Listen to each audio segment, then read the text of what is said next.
On rejoint sur place à 25 minutes de l'ouverture de Wall Street Grégory Volokhin. Bonjour Grégory.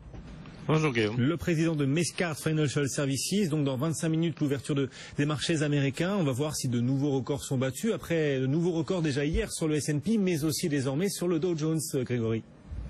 Absolument, mais il faut dire en fait que donc ce record c'est le niveau le plus haut qui a été dépassé, qui avait été atteint en fait pour la première fois en mai 2015. Mais la route n'a pas été toute droite, puisque depuis mai 2015, on a eu quand même deux corrections de plus de 10%.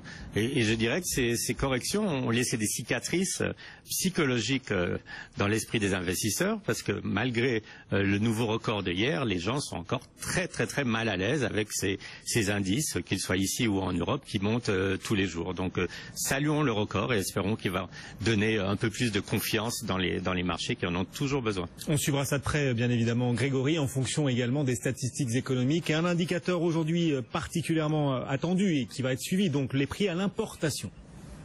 Ben oui, et puis alors là, une sorte de surprise, parce qu'il y a un vrai revirement, je dirais. Les prix à l'importation sont en hausse de 0,2%, alors que depuis très longtemps, chaque mois, on avait une baisse des prix à l'importation. Alors pourquoi ces prix à l'importation sont en hausse? C'est à cause du rebond du cours du pétrole. Et si on enlevait le cours du pétrole, on aurait toujours une baisse des prix à l'importation de 0,3% sur le mois et de 4,6% annuel. Donc vous sentez bien ce retournement.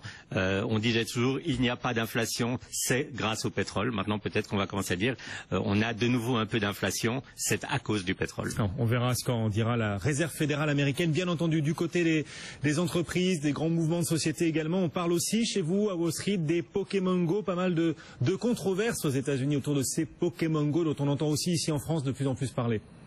Oui, alors il y a le risque, je dirais, moral, et il y a le risque physique. Le risque moral, c'est qu'en fait, par exemple, hier à Washington, il y avait beaucoup de joueurs de Pokémon Go qui se sont retrouvés dans le musée de l'Holocauste. Alors c'est peut-être vraiment de mauvais goût d'aller tuer des Pokémon dans le musée de l'Holocauste. L'autre chose, le risque, c'est qu'en fait, très souvent, ce jeu va vous amener dans des endroits qui sont peut-être pas forcément recommandés. Alors on a parlé de joueurs de Pokémon Go sur des voies de train, ou bien dans des quartiers qui sont peut-être assez délicats, assez dangereux dans certaines villes des États-Unis. Donc il y a un peu comme ça une sorte de crainte d'un dérapage des Pokémon. L'ambiance américaine, c'est tous les jours avec vous, Grégory Volokhin, le président de Mescart Financial Services. Et donc dans 23 minutes, tout rond l'ouverture de Wall Street. On sera avec Sabrina Quagliozzi pour la vivre en direct. 15h07, on poursuit ce journal à Sophie Balbir avec les entreprises et Auchan et Système U qui mettent un coup de frein.